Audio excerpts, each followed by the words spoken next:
जशपुर से है, जहां गोविंदपुर थाना क्षेत्र के पास एक हाईवा की टक्कर से बाइक सवार युवक सुखदेव गोराई की मौत हो गई है, जबकि कालिदास गंभीर रूप से घायल हो गए हैं। हादसे के बाद नाराज ग्रामीणों और परिजनों ने मुआवजे की मांग को लेकर सड़क जाम किया है। लोगों ने हाईवा में तोड़फोड़ भी की है और वाहन में आग लगाने की कोशिश की है। सूचना मिलने पर बड़ी संख्या में पुलिस बल मौके पर पहुंची है। लोगों को समझाने का प्रयास किया, लेकिन स्थिति बिगड़ने पर हंगामा बढ़ गया। इस दौरान प्रदर्शनकारियों ने पुलिस पर पथराव कर दिया, जिसके जवाब में पुलिस ने हल्का बल प्रयोग किया।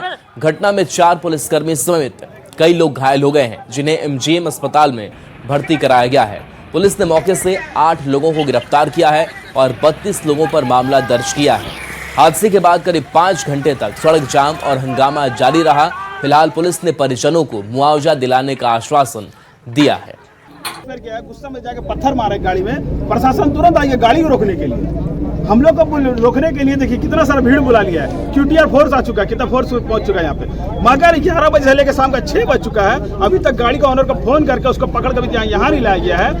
तो ये प्रशासन झारखंड वर्दी का नाम पे सिर्फ और सिर्फ दलाली गिरी कर रही है, अमीरों की दलाली कर रही है। तो देख सकते हैं ये जो बच्चे है, इसका बाप और आग के सामने इसका मरा है। तो प्रशासन ये दलालीगिरी नहीं चलेगी। प्रशासन एक्सीडेंट हुआ था यहाँ पे। हाँ, कैसे एक्सीडेंट हुआ? कोई किस गाड़ी ने मारा? हाईवे ने मारा है हमको और ड्राइवर भाग गया। ड्राइवर है तो हम लोग अभी जस्ट पहुँचे हैं। हम लोग कर दिया पेशेंट लोग आए, पेट को लेकर चले गए पुलिस जीप में, मतलब अपना बुलेरो में, और एक में एडमिट किए थे। हम लोग बोला कि एम्बुलेंस चाहिए, तो एम्बुलेंस नहीं है, ये प्राइवेट के लिए एम्बुलेंस नहीं है, ये सरकारी के लिए। क्या कंडीशन था पेशेंट का अभी यहाँ पे? एक जन का तो कंडीशन बहुत खराब है। अच्छा, और इनका भी थोड़ा चोट लगा है, टाटा मोटर लेके जा रहे हैं। हम लोग पीछे से पहुँचे हाईवे हमारे से सुनने में आया। तो क्या किसी की मौत भी हुई है? अभी तो यहाँ तो डेट में नहीं, कोई डेथ नहीं किया अभी। और कितने लोग घायल है सर? आशीष हमारे साथ फोन लाइन पर है। आशीष, ये बड़ा सड़क दुर्घटना हुई है, हालात सड़कों पर अब किस तरीके से है? लोगों की भारी नाराजगी देखने को मिल रही है। जी, आपको बता दूं कि गोविंदपुर थाना क्षेत्र में जो है ये सड़क हादसा हुआ था, जहां तेज रफ्तार हाईवा ने बाइक सवार को अपनी चपेट में ले लिया, जिससे बाइक सवार सुखदेव महतो की घटनास्थल पर मौत हो गई। तो वहीं कालिदास जो युवक था उसके साथ वो गंभीर रूप से घायल हो गया। हालांकि इसके बाद स्थानीय लोगों ने पूरी तरह से सड़क को जाम कर दिया और इसके दौरान वाहनों की लंबी कतार लग गई। और वहीं जो हाईवा था उसके चालक फरार हो गया। हाईवा में स्थानीय आक्रोशित लोगों ने तोड़फोड़ भी किया, मगर पुलिस मौके पर पहुंचकर मामले को शांत करा रही थी। मगर पीड़ित परिवार का और आक्रोशित लोगों का साफ तौर पर आरोप है कि कहीं ना कहीं पुलिस के द्वारा जो है हाईवा मालिक को बचाने का प्रयास किया जाता, हाईवा वहां से ले जाया जा रहा था और वहीं जो पीड़ित मरीज था उसे कोई इलाज के लिए अस्पताल नहीं ले जाया गया। उसी को लेकर ये विवाद जो बढ़ा और उसके बाद जो है स्थानीय लोगों, आक्रोशित लोगों ने पुलिस पर पथराव किया और उसके बाद जवाब में जो है पुलिस ने भी जमकर लाठीबाजी की है। हालांकि इस घटना में लगभग 4 पुलिसकर्मी और कई स्थानीय लोग भी घायल हुए हैं, जिसको निजी अस्पताल और एमजीएम अस्पताल में भर्ती कराया गया है। फिलहाल अभी पूरी तरह से वहां पर बड़ी संख्या में पुलिस बल तैनात कर दिया गया है, मामले को शांत करा दिया गया है। अब मुआवजे को लेकर जो है वार्ता चल रही है। हालांकि स्थानीय विधायक मंगल कालिंदी वहां मौके पर पहुंचे हुए हैं और साफ तौर पर लोगों का आरोप है कि पुलिस जो है नो एंट्री में वाहनों को वहां से क्रॉस कराती है और ना ही वहां पर किसी तरह का ब्रेकर लगाया जा रहा है, जिससे इस तरह की घटनाएं लगातार बढ़ते जा रही है और सिर्फ मुआवजे के नाम पर लोगों की जान जा रही है। हालांकि अब देखना ये है कि इस हंगामे के बाद अब जिला प्रशासन क्या कुछ कदम उठाता है, जो पीड़ित परिवार उसको क्या मुआवजा मिलता है और जो ये घटनाएं हो रही है उस पर लगाम लगाने के लिए जिला प्रशासन क्या कुछ कदम कार्रवाई करता है। जी चलिए, बहुत बहुत शुक्रिया इस अपडेट के लिए आपका। और देखिए, इस बीच बड़ी खबर सामने आ रही है नालंदा से, जहां नीट में फर्जीवाड़ा मामले में फिर चर्चा में पावापुरी मेडिकल कॉलेज है। परीक्षा में 3 छात्र लापता थे। रविशंकर उर्फ सम्राट समेत 3 लापता थे। परीक्षा के दौरान कॉलेज से ये तीनों गायब मिले थे। सॉल्वर गैंग में आरोपी रविशंकर उर्फ सम्राट है। तो देखिए, जिस तरीके से लखीसराय में बड़ा फर्जीवाड़ा सामने आया था और बिहार से ये बड़ी खबर है, जहां पर फिर से चर्चा में नालंदा का पावापुरी मेडिकल कॉलेज है, जहां परीक्षा में 3 छात्र लापता थे। रविशंकर उर्फ सम्राट समेत 3 लापता थे और परीक्षा के दौरान ये कॉलेज से गायब थे। सॉल्वर गैंग में आरोपी रविशंकर उर्फ सम्राट का नाम भी है। अभिषेक हमारे साथ फोन लाइन पर है, न्यूज 18 संवाददाता। अभिषेक, क्या जानकारी मिल रही है रविशंकर उर्फ सम्राट के बारे में जो गायब भी था? ये बता दो कि ये पूरा मामला जो है लखीसराय से जुड़ा हुआ है, क्योंकि जिस तरह नीट परीक्षा के दौरान जो है 21 तारीख को जो है लखीसराय में सोलवर गैंग पर गिरफ्तारियां हुई थी। उसमें जो है एक जो पावापुरी मेडिकल कॉलेज के छात्र है सम्राट रविशंकर उप सम्राट, उसका भी नाम आया है सामने। हालांकि उसमें आरोपी भी है। सबसे बड़ी बात है कि तीनों का जो है यहाँ उपस्थिति जांच कराई गई थी, जहां पर तीनों लापता थे। हालांकि सबसे बड़ी बात है कि पिछले बार भी जो है पावापुरी मेडिकल कॉलेज जो है चर्चा में आया था कि 3 छात्र जो है सोलवर गैंग के रूप में यहाँ जो है अरेस्टिंग हुई थी। पिछले बार भी अरेस्टिंग हुई, उसके बाद जो है फिर से एक बार जो है अभी तक जो फरार तीनों चल रहे हैं। उससे कहीं ना कहीं जांच का विषय बना हुआ है कि पावापुरी मेडिकल कॉलेज में जो छात्र हैं वो पढ़ने के बजाय सोलवर गैंग के रूप में काम कर रहे हैं। जी चलिए, शुक्रिया इस अपडेट के लिए आपका अभिषेक। झारखंड की खबर पर वापस लौटते हैं। खबर चाईबासा से है, जहां के गोइलकेरा क्षेत्र में एनजीटी की रोक के बाद भी दिन दहाड़े बालू का अवैध खनन और परिवहन हो रहा है। अवैध खनन का वीडियो सोशल मीडिया पर तेजी से वायरल हो रहा है, जिसके बाद पुलिस ने छापेमारी की और अवैध बालू लदे 3 ट्रैक्टर ट्रॉलियों को जब्त किया है।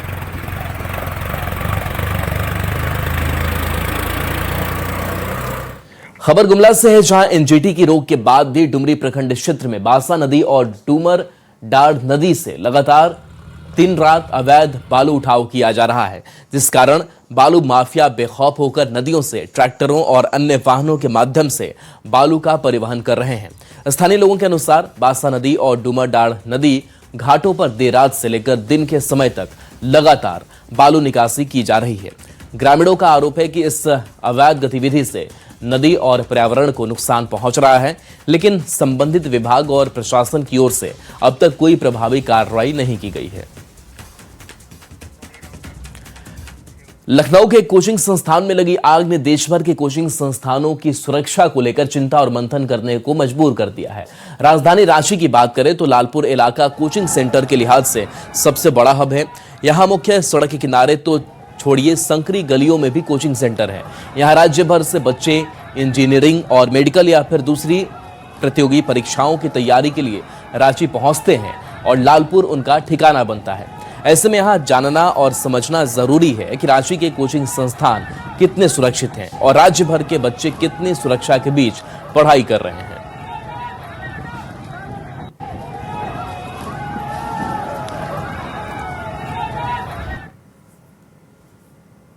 लखनऊ के कोचिंग सेंटर में लगी आग ने देश भर के तमाम कोचिंग सेंटर पर चिंतन और मंथन करने को मजबूर कर दिया है कि वास्तव में देश भर के बच्चे जो पढ़ाई कर रहे हैं कोचिंग संस्थानों में कितनी सुरक्षा के बीच कर रहे हैं।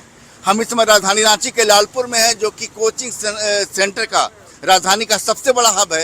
राज्य भर के 24 जिलों के बच्चे यहाँ कोचिंग में पढ़ाई करने के लिए पहुँचते हैं। इंजीनियरिंग की बात करें, मेडिकल की बात करें, फिर दूसरी प्रतियोगी परीक्षाओं की, यहाँ भीड़ है। हर सुबह से लेकर शाम तक यानी रात तक बच्चे लालपुर में घूमते हैं, जो कि यहाँ आपको कह सकते हैं मूवमेंट नज़र आता है, चूँकि कोचिंग संस्थानों में लगातार भीड़ रहती है। और इतना ही नहीं, लालपुर में ही कई ऐसे छोटे छोटे लॉज हैं, हॉस्टल हैं, जहाँ बच्चे रहने को भी मजबूर हैं, क्योंकि यहाँ से कोचिंग नज़दीक पड़ता है। कुल मिलाकर हम जानेंगे कि वास्तव में लखनऊ की जो घटना घटी है, भगवान न करे वैसी घटना राजधानी रांची में घट गई तो वास्तव में जिम्मेदार कौन होगा। बहुत ही दर्दनाक घटना है और ये हम लोगों के लिए बहुत सतर्क रहने की आवश्यकता है, क्योंकि हमारा जो लालपुर क्षेत्र है ये एजुकेशनल हब बन चुका है और यहाँ पे गली से लेके मेन चौराहे पर खाली इंस्टीट्यूट और लड़कियों के हॉस्टल और लड़कों के हॉस्टल हैं। जो सरकार की तरफ से जो सुविधाएं होनी चाहिए, जो जांच होनी चाहिए, वो एकदम नगण्य है। इसलिए ऐसी स्थिति को देखते हुए भय लगता है कि कहीं हमारे यहाँ भी ऐसी घटना ना हो जाए। हमें कोई भी कोचिंग अगर अपना संस्थान खोलते हैं तो उसका रजिस्ट्रेशन होता है, बाकायदे पंजीकरण होता है और वो सुरक्षा मानकों का कितना पालन करेंगे ये सारा जवाबदेही उनके ऊपर में होता है। लेकिन सरकार की तरफ से जो नेग्लिजेंसी बरती जा रही है कोचिंग संस्थानों को लेकर के, जो नियम बनाए गए हैं वो नियम का इम्प्लीमेंट हो नहीं पा रहा है। क्योंकि अगर बड़े कोचिंग संस्थान है तो निश्चित है कि उसका निकास द्वार 2 होना चाहिए, फायर फाइटिंग का जो सुविधा होना चाहिए, अलार्म होना चाहिए, जो समय समय पर जो है अगर कहीं कुछ होता है, कहीं वायरिंग में गड़बड़ी हुई, कहीं कुछ हो गई तो उसको अलर्ट करे। लेकिन यहाँ दूर दूर तक इस टाइप का देखने को कहीं कुछ ही दिखता नहीं। ये छोटी छोटी गलियों में जो इंस्टीट्यूशन है और हॉस्टल्स हैं, जहाँ पे अगर कुछ हादसा, भगवान न करे अगर कुछ हादसा होता है तो वहाँ पे गाड़ियाँ पहुँचनी, दमकल की या फिर फायर ब्रिगेड जो भी पहुँचनी, वहाँ बहुत मुश्किल होंगी। बिल्कुल, लालपुर की इस भीड़ को देखना जरूरी है। राजधानी रांची का ये कह सकते हैं कि सबसे व्यस्ततम इलाकों में एक है और यहाँ सुबह से लेकर रात 12 बजे तक भीड़ होती है, क्योंकि छात्र चाहे तो कोचिंग में पढ़ने के लिए जाएं या कोचिंग से पढ़कर बाहर निकलें, यहाँ गहमा गहमी जरूर बनी होती है। ऐसे में लखनऊ की घटना ये आँख खोलती है हमारी, कह सकते कि हमारे जो आसपास जो माहौल है, बच्चे कितनी सुरक्षा के बीच पढ़ाई कर रहे हैं, कोचिंग संस्थान नियमों का कितना पालन कर रहे हैं, नगर निगम की कितनी कड़ी नजर है उन पर, तमाम चीज़ों की पड़ताल आज की तारीख में बेहद जरूरी है। संजय कुमार सिन्हा, न्यूज़ 18 रांची। दिशुम गुरु को मरणोपरांत पद्म भूषण आज मिलेगा। शिबू सोरेन की पत्नी रूपी सोरेन ग्रहण करेंगी। राष्ट्रपति भवन में राष्ट्रपति सम्मानित करेंगी। मौके पर बहू कल्पना सोरेन मौजूद रहेंगे। सोमवार को कल्पना और रूपी दिल्ली रवाना होंगी। तो बड़ी खबर, दिशुम गुरु को सम्मान और मरणोपरांत पद्म भूषण सम्मान मिलना है और ऐसे में शिबू सोरेन की पत्नी है रूपी सोरेन जो ये सम्मान ग्रहण करेंगी।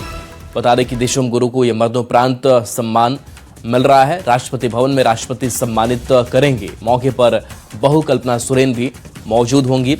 सोमवार को कल्पना और रूपी दिल्ली के लिए रवाना। झारखंड के लिए आज का दिन बेहद गौरव भरा और ऐतिहासिक दिन है, क्योंकि आज झारखंड के गुरुजी, दुनिया के गुरुजी, देश भर के गुरुजी स्वर्गीय शिबू सोरेन को पद्म भूषण सम्मान मिलने जा रहा है। जाहिर है कि झारखंड के साथ साथ पूरा देश उन्हें याद कर रहा है, लेकिन ऐसे में यह समझना और जानना बेहद जरूरी है कि रांची के मोरहाबादी स्थित जो गुरुजी का आवास है, वहाँ के सुरक्षाकर्मी, वहाँ के कर्मी क्या महसूस कर रहे हैं। झारखंड का बहुत सौभाग्य दिन है, गुरुजी के सम्मान मिलने जा रहा है। बहुत लंबे समय से गुरुजी ने झारखंड के लिए लड़ाई लड़े हुए थे। हम लोग तैनात पुलिसकर्मी यहाँ पर ड्यूटी देते हैं। गुरुजी जब थे तो बहुत सुंदर लगता था, लेकिन स्वर्गीय शिबू सोरेन जी आज नहीं है, तब पर भी हम लोग तैनात हैं। इस झारखंड के लिए आज बहुत गर्व के दिन है। नहीं, ऐसे अमूमन मैं आता हूँ मॉर्निंग वॉक करने, लेकिन आज का दिन कुछ स्पेशल है। आज हम तमाम झारखंडियों के लिए और हम लोग के लिए तो भगवान तुल्य, देवता तुल्य ये नेता आज हमारे बीच भले ही नहीं हो, लेकिन उनके जो कथन हैं, उनके जो विचार हैं, उनके द्वारा जो किया गया काम है, मैं नहीं समझता हूँ कि आने वाला इतिहास भी कभी उन्हें भूल पाएगा। आने वाली पीढ़ियाँ उनसे बहुत कुछ सीखेंगी। कैसे लड़ाई लड़ा जाता है, कैसे समाज सेवा के क्षेत्र में कई काम, नशा मुक्ति हो, रात्रि पाठशाला हो और भी कई चीज़ें आज सीखने की जरूरत है। तो गुरुजी मात्र एक मनुष्य नहीं, मानव नहीं, बल्कि एक दर्शन है, एक विचार है, आज प्रासंगिक है। झारखंड सोरेन का आवास है, वो वास्तव में लोगों के लिए एक कह सकते हैं कि हर दिन लोग यहाँ से जो मॉर्निंग वॉकर से गुजरते हैं, आम लोग भी गुजरते हैं, लेकिन जैसे ही लोगों को जानकारी मिली कि भारत का तीसरा सर्वोच्च नागरिक सम्मान पद्म भूषण स्वर्गीय गुरुजी शिबू सोरेन को मिलने जा रहा है, तो लोग उनके काम को याद कर रहे हैं। बाबा से मुलाकात का वो दौर याद कर रहे हैं कि बाबा थे तो ये बातें होती थी, बाबा थे तब ऐसा था, बाबा आज नहीं है तो ऐसा है। कुल मिलाकर आज जो है लोग वास्तव में शिबू सोरेन को याद कर रहे हैं, उनके काम को याद कर रहे हैं और लोग वो तस्वीर भी देखना चाहते हैं कि जब उनका परिवार पद्म भूषण सम्मान ग्रहण करेगा तो बाबा की आत्मा जहाँ भी होगी वो झारखंड को देख रही होगी, झारखंड को बनते और बढ़ते देख रही होगी। संजय कुमार सिन्हा, न्यूज़ 18 रांची। झारखंड की अवनी केजरीवाल ने री इवैल्यूएशन के बाद सीबीएसई की 12वीं कक्षा में 500 में से 500 अंक हासिल किए। अवनी ने कहा, हम सभी बहुत खुश हैं। 500 अंक की उम्मीद नहीं होती है, लेकिन सब बहुत खुश हैं। अवनी ने बताया कि अंग्रेजी में 19 नंबर कटे थे, जिसकी उम्मीद नहीं थी, क्योंकि अंग्रेजी उनका सबसे पसंदीदा और मजबूत विषय था। देना था बिकॉज इंग्लिश में बेसिकली मेरे 19 मार्क्स कट हुए थे, 81 आउट ऑफ 100 आया था एंड इंग्लिश मेरा one of the favourite subjects रहा एंड मेरा स्ट्रॉन्गेस्ट सूट भी वही था, तो ऑब्वियसली बहुत शॉकिंग था and then we decided that reval के लिए तो अप्लाई करना ही है। एंड बिजनेस स्टडीज़ का भी सेम था, 5 मार्क्स वहाँ कट हुए थे, तो ओवरऑल 24 मार्क्स इंक्रीज हुए, तो इसीलिए आई थिंक वो ऑब्वियस था कि वो तो करना ही है apply. I think full marking scheme का लाइक जो मार्क्स है वो नहीं अलॉट किए गए थे। इंग्लिश में भी हर सब्जेक्ट के एवरी क्वेश्चन में 2 मार्क्स का क्वेश्चन है, 5 मार्क का क्वेश्चन है, इट वाज लाइक 0.5 डिडक्टेड है सब में, एंड इसीलिए इतना ज़्यादा क्यूमुलेट हो गया था वो। बट बाकी ऐसे MCQs एंड ऑल में कुछ प्रॉब्लम नहीं था, उसकी चेकिंग सही थी। इट वाज सब्जेक्टिव आंसर्स में 0.5 विदाउट एनी रीज़न कट हुआ था। हजारीबाग में अबुआ संथाल समाज भारत दिशोम की ओर से समाज की एकजुटता और पहचान को मजबूत करने के लिए विशेष कार्यक्रम आयोजित किया गया। इसमें झारखंड के विभिन्न जिलों से आए संथाल समाज के प्रतिनिधियों ने भाग लिया। कार्यक्रम में समाज की परंपरा, संस्कृति और वेशभूषा को सुरक्षित रखने पर जोर दिया गया। साथ ही 30 जून को पूरे देश में हूल दिवस मनाने की घोषणा की गई। समीक्षा बैठक के से हम लोग ये संदेश देना चाहते हैं कि हम अपना जो भी है भाषा, संस्कृति और जो हमारा परंपरा है उसको संरक्षित करने के लिए पूरा देश में अभियान चला रहे हैं। आगे का क्या चलेगा? आगे हम लोग जो है पूरे देश में हम लोग जितने भी राज्य हैं वहाँ जहाँ हम लोग के संथाली भाई लोग हैं वहाँ हम लोग समाज के जरिए हम लोग एकजुट करने के लिए हम लोग अभियान चलाएं। समाज को एकजुटता और समाज का एक परिचय देने के लिए, आगे समाज का उत्थान के लिए हम लोग संदेश देने जा रहे हैं पूरे भारत में, और कोने कोने राज्यों का हम लोग समाज के लिए हम लोग जाकर के बैठ करके बैसी करेंगे। उसी को लेकर के यहाँ पर आकर के हम लोग दिशा निर्देश देने के लिए हम लोग सबको मंझी, हाड़म, जोगवा, फरगाना, ये तमाम लोगों को बताने के लिए यहाँ पर सबको बुलाया गया है। खबर जमशेदपुर से है, जहां तुरामडी क्षेत्र में यूसिल माइन से जुड़े मुद्दे पर अलग अलग तस्वीर देखने को मिली। एक और ग्रामीण अपनी मांगों को लेकर धरने पर बैठे थे, जिससे बीजेपी और पूर्व मुख्यमंत्री अर्जुन मुंडा का समर्थन मिला। वहीं दूसरी ओर 5 ग्राम सभाओं के ग्रामीणों ने अर्जुन मुंडा के खिलाफ नारेबाजी करते हुए उनका पुतला दहन किया। ग्रामीणों ने आरोप लगाया कि कुछ बिचौलिए विस्थापितों के अधिकारों से खिलवाड़ कर रहे हैं और बाहरी हस्तक्षेप से उनके आंदोलन को प्रभावित करने की कोशिश हो रही है। जमघट लगे हुए थे, सारे विस्थापितों के मांग पत्र दिया गया, उस पर आप देख लीजिए क्या दिया गया, क्या कहा गया। यहाँ पर कुछ लोग, और मैंने पूछा यहाँ के पदाधिकारियों से कि कुछ चीज़ों के बारे में इन लोगों को जानकारी दिया है और कहा है कि कौन सा नियमानुकूल तरीके से आपने काम किया है, क्या आपकी प्रक्रिया है, यह आप मुझे बताइए, जनता को बताइए। तो कौन भया दोहन कर रहा है और कौन यहाँ दलाली कर रहा है और कौन यहाँ पर वैसे लोगों के अधिकारों को जो विस्थापितों को मिलना चाहिए उसको लूट रहा है, वो स्पष्ट हो जाए। ये धरना नहीं है, ये आक्रोश है। यहाँ यूसीआईएल माइंस में 5 गांव के जमीन गया है और उन विस्थापितों को अभी तक मैंने पूर्ण रोजगार पुनर्वास नहीं मिला है, और यहाँ पर डायरेक्ट इनडायरेक्ट जो ठेकेदारी में काम करते हैं उन लोग भी कहीं ना कहीं इस दलाल और माफियाओं के चंगुल में फंस चुके हैं। ये कोई पार्टी से नहीं है, ये बनाया जाए परसेप्शन कि बीजेपी और जेवीएम कर रहा है। यहाँ पर सिर्फ और सिर्फ हम लोग ग्राम सभा के लोग हैं। यहाँ पे 5 से 7 जो ग्राम सभा है उनके लोग हैं। यहाँ पर कोई पार्टी के लोग नहीं है। ग्राम सभा के माझी बाबा के नेतृत्व में हो रहा है और उसी के नेतृत्व में हम लोग लड़ाई लड़ रहे हैं। ये जो पिछले दिनों अंचल में 8 तारीख को अंचल में ये सीओ के मध्यस्थता में ये एग्रीमेंट हुआ। खबर रांची से है, जहां रांची समेत दूसरे जिलों में बारिश को लेकर कुछ अलग नजर आ रहा है। इस बार मानसून के शुरुआती दिनों में टुकड़ों टुकड़ों में बारिश हुई। हालांकि मौसम विभाग के पूर्वानुमान के मुताबिक आज रांची समेत आसपास के कई जिलों में आंधी बारिश का अलर्ट जारी किया गया है। इस दौरान तेज हवा और ठनका का भी अलर्ट जारी किया गया है। वहीं पलामू, चतरा और गढ़वा जिले में लू का पूर्वानुमान भी जारी किया गया है। मानसून के महीने में भी राजधानी रांची समेत राज्य भर का मौसम गुगली देता हुआ नजर आ रहा है। क्योंकि बता दें कि इस समय मानसून का महीना है, मानसून की एंट्री हो चुकी है, लेकिन मानसून के बादल फिलहाल कमजोर नजर आ रहे हैं। मौसम विभाग का पूर्वानुमान है कि आज राजधानी रांची समेत कई जिलों में तेज हवा चलेगी, आंधी के साथ बारिश का पूर्वानुमान जारी किया गया है। लेकिन यह भी बता दें कि पलामू, गढ़वा और खासकर जो तमाम सटे हुए जिले हैं वहाँ लू का अलर्ट जारी किया गया। मतलब पलामू, गढ़वा और चतरा में आपको लू चलने की संभावना है। मतलब गर्मी इतनी ज़्यादा है, अधिकतम पारा वहाँ नहीं गिरा है।